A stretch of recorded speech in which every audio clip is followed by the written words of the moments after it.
Okay, students, we're going to start out doing Algebra 1 parabolas. I don't know how many of you remember it from last year in Algebra 1, um, but I want you to recognize this form. This is a very common form that's used um, in Algebra 2 as well. It's not used in this geometry book. So instead of waiting until next year, for example, your next time you take Algebra 2, uh, to remember Algebra 1 parabolas, we're going to go ahead and review the three different forms you were given in Algebra 1. So one of you were given you had three forms of graphing parabolas. You were given either standard form,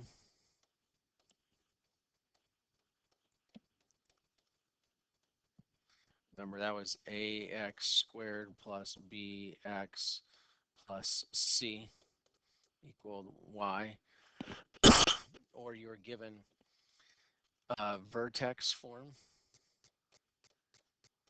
That means I can look at it and get the vertex right from the equation. Example of that would be like y, the general equation y minus k equals a times the quantity x minus h squared, where the vertex is h comma k, and you should recognize that. You see here it's opposite and opposite, just like we talked about with circles. We're taking the opposite sign. Remember, that's another way of saying minus is opposite. Okay, and then the third form was factored form.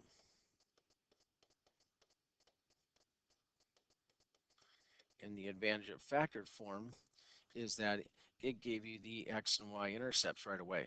So say we had y equaled x minus 4 times x plus 2. We factored, you might have started in standard form up here, and then you went ahead and factored that quadratic into this right here, if they didn't already give it to you in factored form. And then I'd go ahead and graph the x and y, the x-intercepts, also called roots and also called zeros or solutions of the quadratic. So what I'm going to do is talk and do an example of each one. Okay, and so you're copying this down so you see example of each type. Now the ones we're going to do here in geometry, it's not written in any of these forms. Okay, so you're going to learn a new form in geometry. This new form that you'll learn in geometry is sometimes used in Algebra 2, it depends on the book, and it used to always be in pre-calculus and calculus, but now they're bringing it back down to Algebra 2. First time I've ever seen it in geometry. But we're going to start with the Algebra 1 form that you learned last year in Algebra 1. Okay, so let's say I have y equals x squared plus 3x minus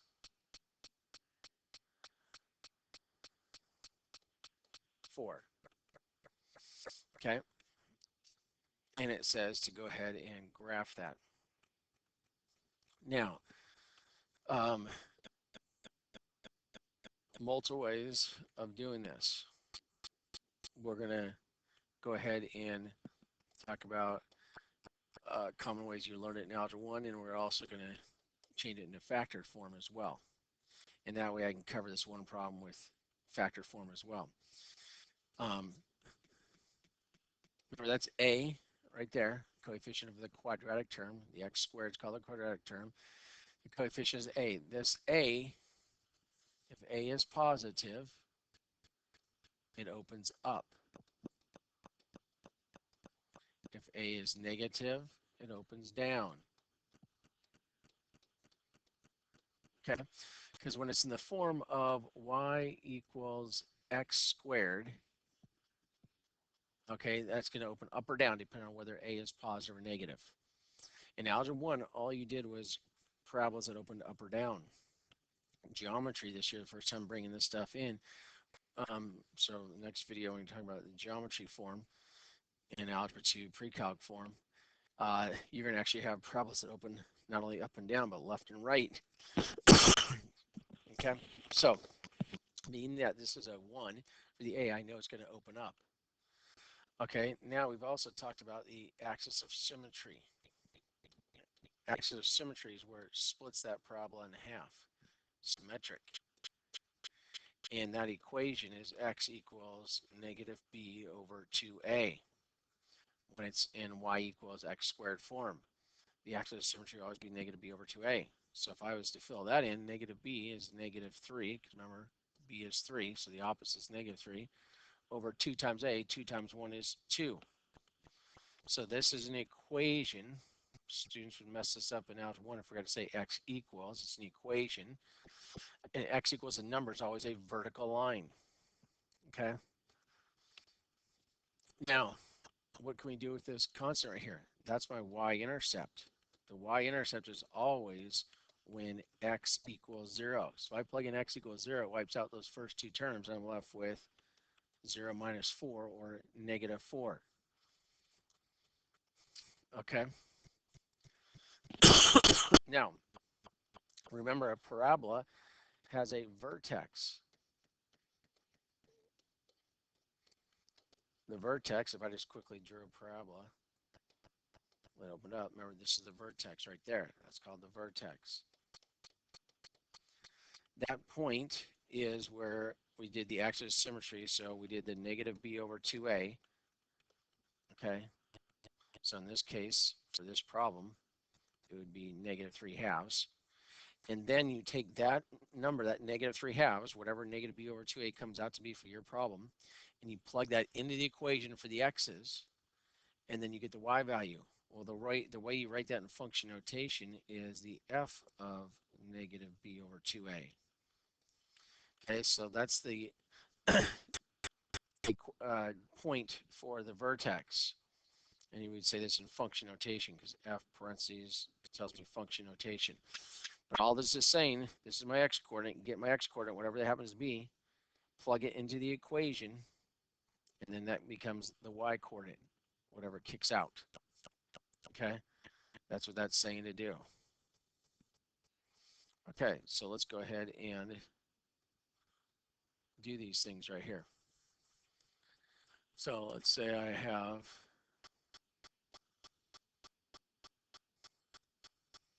this right here, my x and y axis, let's say.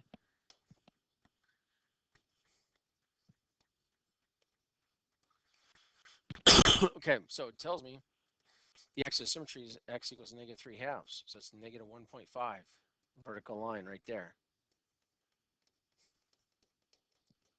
Okay, that's the axis of symmetry. So it's symmetrical on both sides.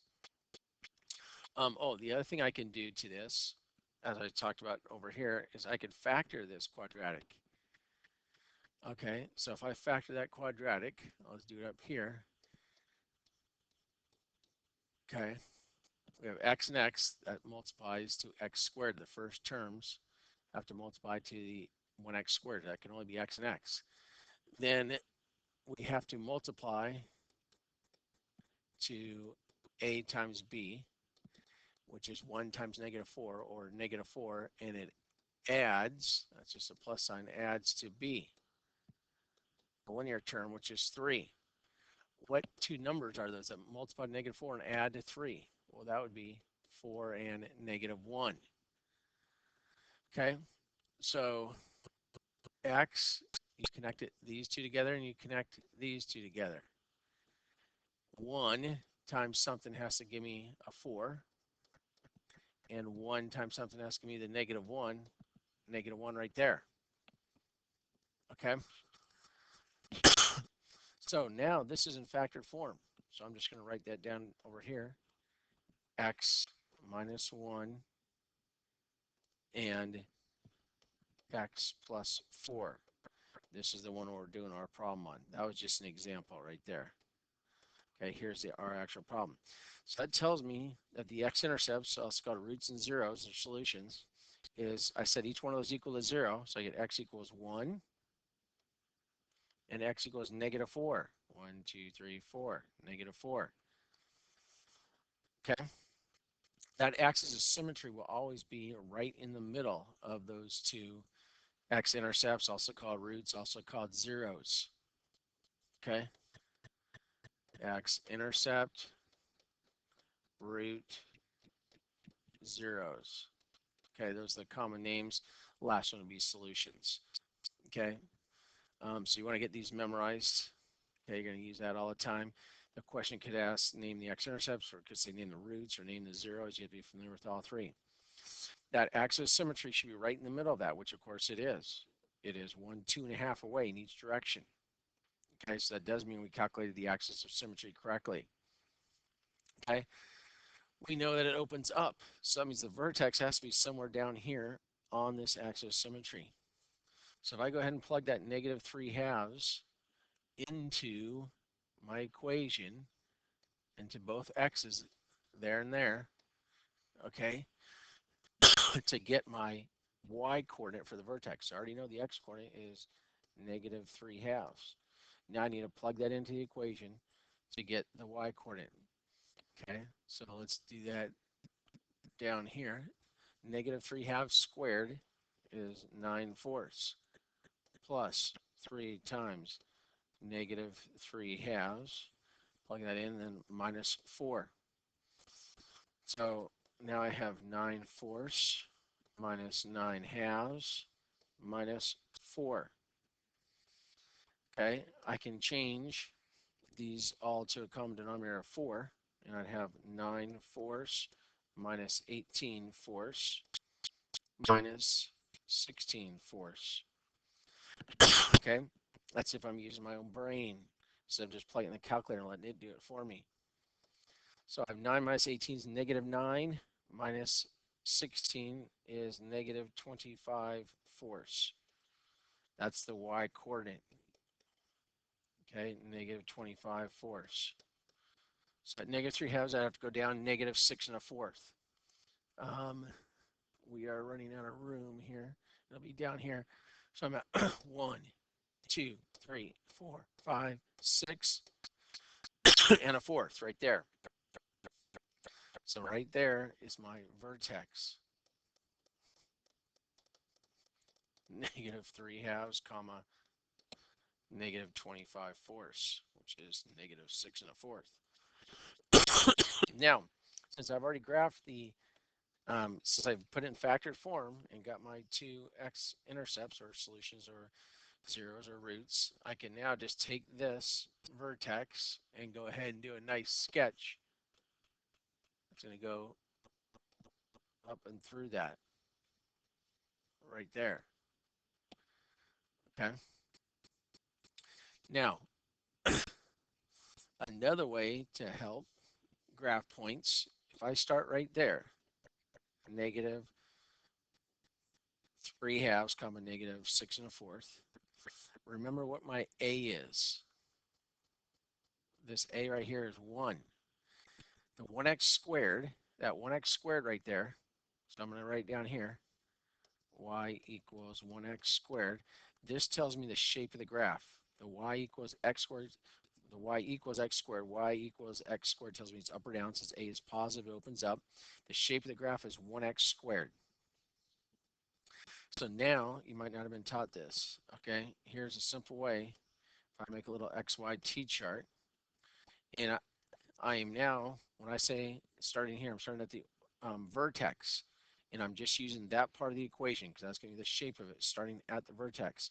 So I plug in plus or minus 1, doesn't matter. I square that and I get positive 1. That means if I go to the right one, I go up 1. Right there, if I go to the left one, I go up 1. Okay, so I can get other points. If I plug in a 2 or a -2, I get 4.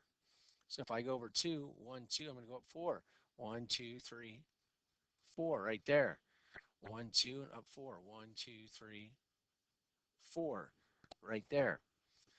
Okay, so you can see those points are on this pretty good estimated sketched parabola. So this is a quick and simple rule that I use all the time if I'm graphing it. So if I didn't already have, or I couldn't factor somehow, it didn't factor nicely, excuse me, the x-intercepts there, I would have just gone and used this right here, starting at the vertex to get more points. I just gave you 4 more points right there.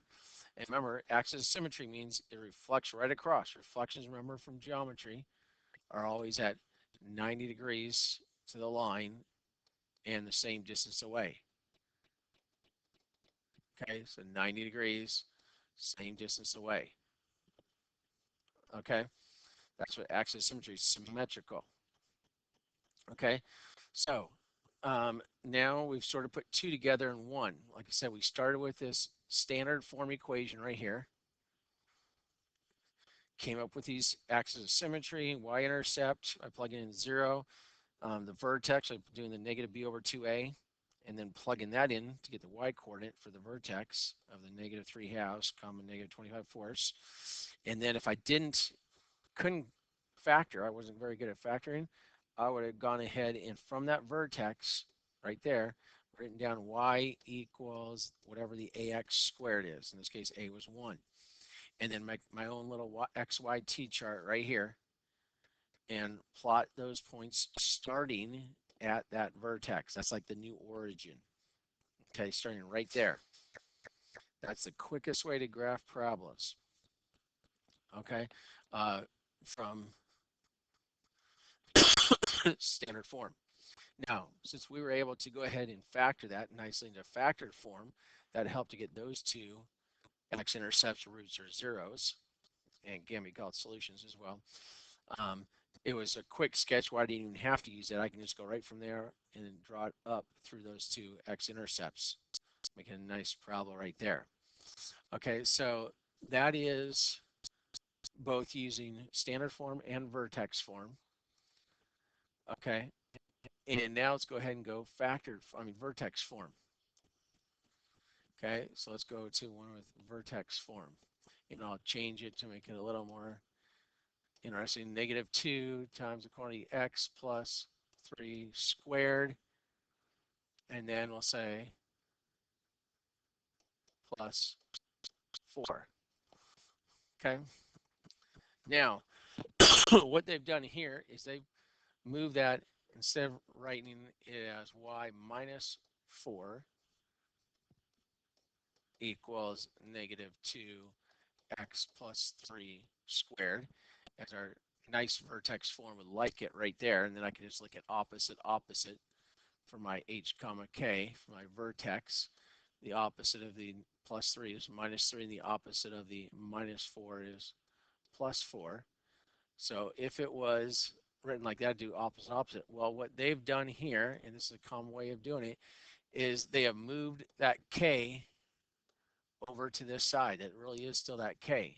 Remember, this is y minus k times a x minus h squared.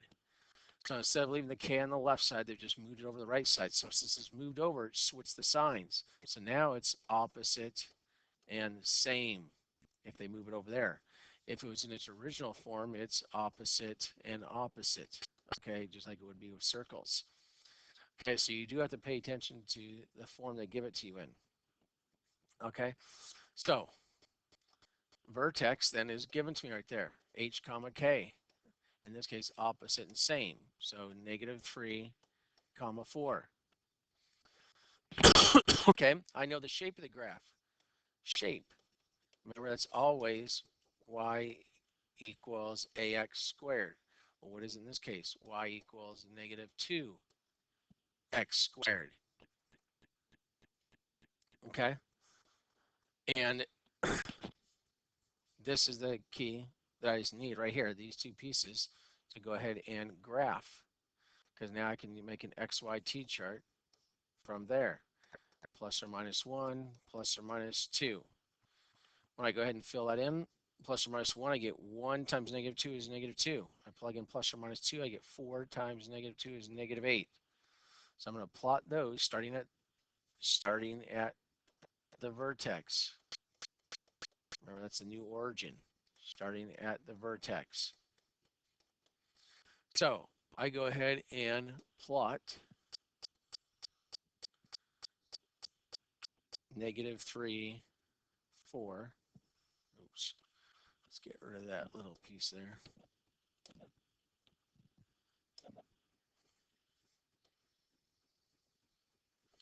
Okay. So negative 3, 4. 1, 2, 3. 1, 2, 3, 4. There's negative 3, 4. Notice I put it on top because I know it is opening down right here from the negative 2x squared. So I'm going to put an arrow showing it opens down. That's why I'm putting the coordinates of the point above it, because I know it's going down from there. And now I just do what this says right here. That's why I quickly plot those. I go right 1, down 2. Right 1, down 2. Left 1, down 2. I go right 2, down 8. 2, 1, 2, 3, 4, 5, 6, 7, 8. And left 2, down 8. 1, 2, 3, 4, 5, 6, 7, 8. Right there. And now I have the shape of my parabola real quick. So now I just have it come right on through here, curve it. Okay. Right like that. Put arrows at the end showing it goes on forever. Okay. So remember that's called vertex form because I can look at it right away and get the vertex. Okay. And then I just use the y equals ax squared, just that first quadratic term, to then go ahead and make a quick XYT chart with plus or minus 1 and plus or minus 2, plug them in, get the y coordinates, and then graph that starting at the vertex. Okay, so there's no need to go ahead and square this quadratic out, combine like terms, and then see if it factors to possibly get some zeros right here. There's no need to do that.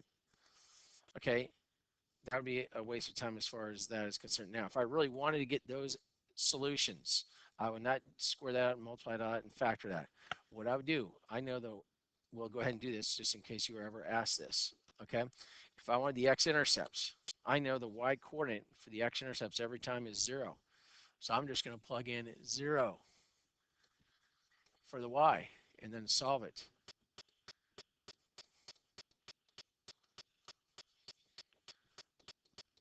Okay, so how do we solve all equations? Reverse PEMDAS.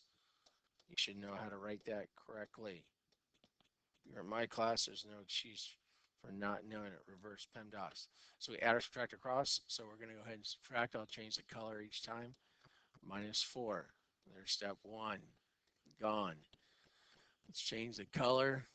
So now I'm left with negative 2 times x plus 320 squared equals negative 4. Now, that was add or subtract. So I just did that. Now I'm up to multiply or divide. I'm going to divide by, let's change the color, divide by negative 2. So now I have x plus 320 squared equals 2. Now remember that quadratic of a 2 right there tells me how many answers there are. I'm going to have 2 answers when I'm done. Remember the degree of the polynomial tells you how many answers. How do I get rid of a squared? I take the square root of both sides. And remember then it's the plus or minus. That's why it now has the 2 answers. So I'm left with x plus 3 equals plus or minus the square root of 2.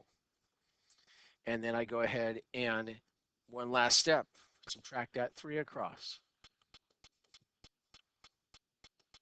Okay, so now I have x equals negative 3 plus or minus root 2. Now you see that didn't come out to any factored number at all. So that right there is the x coordinate is negative 3 minus root 2. We'd have to plug that whole thing into the equation to solve for y. We're not going to waste our time doing that. Okay, this one, that x coordinate would be negative 3 plus root 2. That's just the x coordinate. Okay, negative 3 plus root 2, comma, whatever the y came out to be. Okay, so and that kind of thing, you'd put in the calculator and get a decimal irrational number. Okay, because these are irrational numbers. So some teachers want that, other in some books, I would never have you do with that. The key is, can you graph it from vertex form? Can I plot, do the opposite and same or opposite and opposite, get the vertex, identify the ax squared, because that's the shape of the graph, and there's the a, and then it's just x squared, because when I square that out, I have x squared, so negative 2 times x squared is negative 2x squared. So there's the shape of the graph. That's the shape, y equals negative 2x squared, which tells me it opens down because it's negative 2, and then we got x squared graph. And then I go ahead and make a little xy t-chart using that. Put plus or minus 1, plus or minus 2, plug them in there, get that, plot your points from the vertex being like the new origin, and there you go. Okay, so I want you copying this down as notes. Okay, this is day 1. Okay, I might give you like a warm-up of doing this the next day, for example, or after this if you finish it early enough and you have time. Otherwise, just go ahead and work on math the rest of the period. I might do one of these as a warm-up next class. Okay, then we will get in the next video the new form. So this was algebra 1. You see this also in algebra 2. Okay, the new form is really what was in the pre-calculus book, is now being brought down to the algebra 2 book, and now for the first time ever brought into a geometry book. Okay, so you're going to do this. You'll see not only this form next semester in algebra 2, but you'll see this new form coming up in algebra 2 as well. All right, that ends the first day of quadratics.